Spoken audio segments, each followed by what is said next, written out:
Hello, everybody. Welcome back to Tony the Mole Adams YouTube channel. And straight off the top, we both want to thank you for helping us hit that mark of 500 subs. We haven't been going really that long, and we only do a video a week, so it's a pretty good outcome for us. And that's only happened because of you for following us.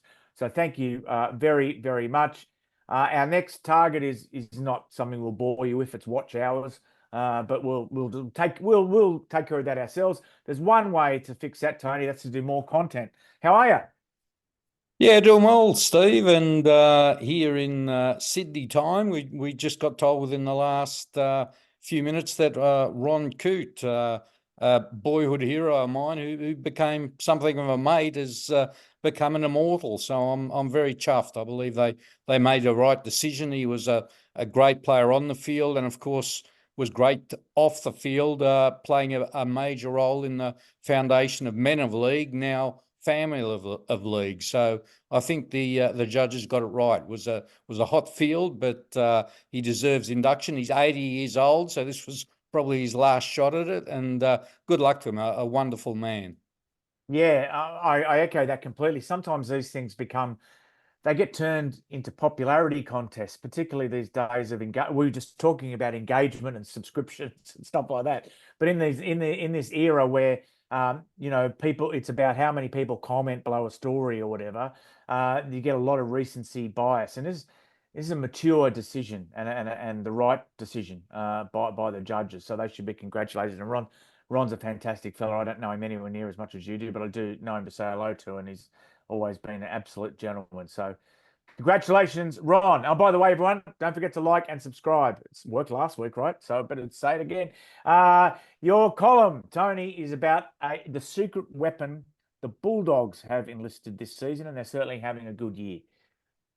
Yeah, that's right. And for those who don't know, the Bulldogs have gone from being the worst defensive team in the NRL to the best in the space of less than 12 months. So it's quite stunning. And I did a bit of digging. I spoke to Phil Gould and a few people at the Bulldogs to see what was behind this turnaround. And they all pointed to a Brazilian Jujitsu black belt grandmaster whose name is Alex Prates. And he's the wrestling coach. And I guess it's a sign of the times that a wrestling coach can become such a key man in a rugby league team. But for those who don't know the technicalities of it all, basically he teaches them how to hold players down for that split second longer, how to get them onto the ground without incurring the wrath of the referee. And obviously he's done a great job. I reached out to him to have a chat, and he brushed me, but I thought I may as well give him a rap because the players and the coaching staff think he's made the big difference. The Dogs, the big improvers, and the big question, just how far they'll go this year with this jiu-jitsu guy behind them.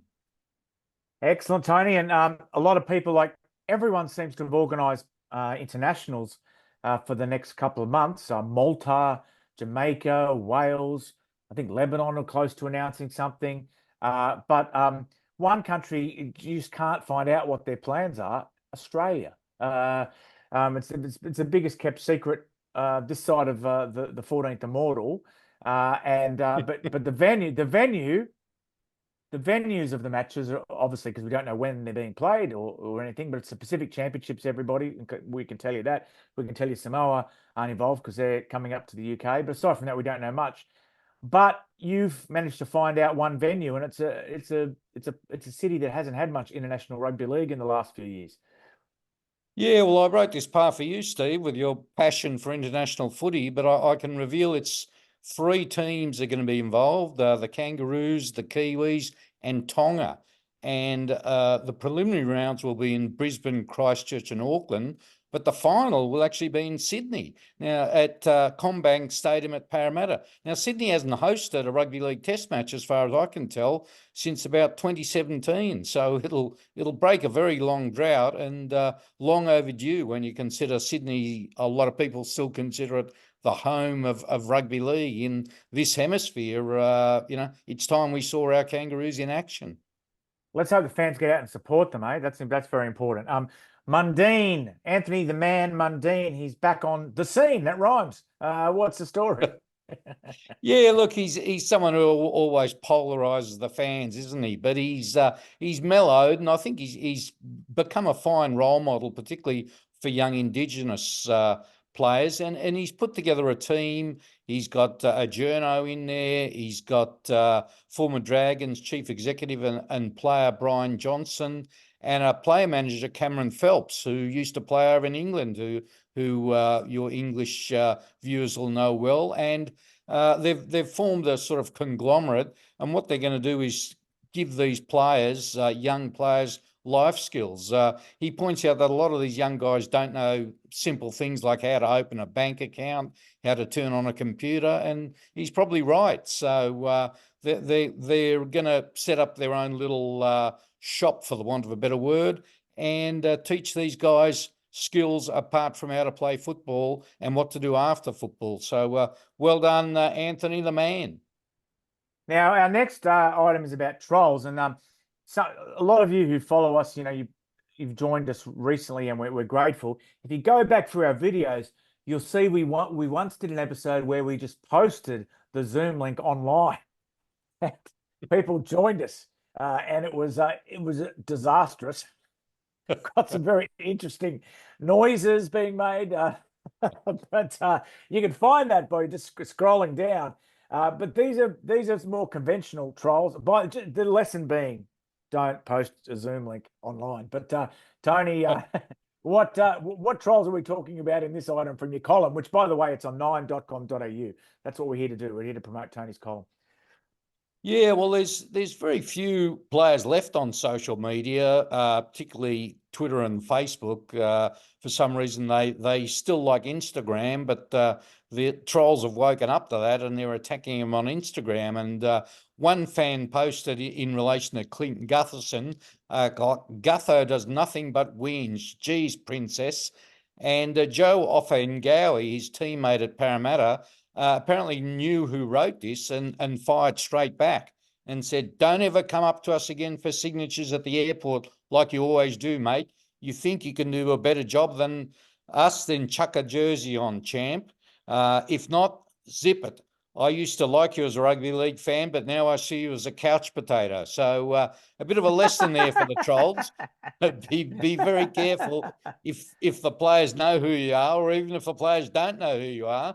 They might fire back, and clearly Joe Ofahengaue was feeling a little bit testy. He might have been in the hours after they got smashed by the Roosters last week, and he's given his own back, and good for him. I think a lot of people who support rugby league players and the good work they do would agree it's time they took a stand against the trolls, and that's exactly what Joe's done.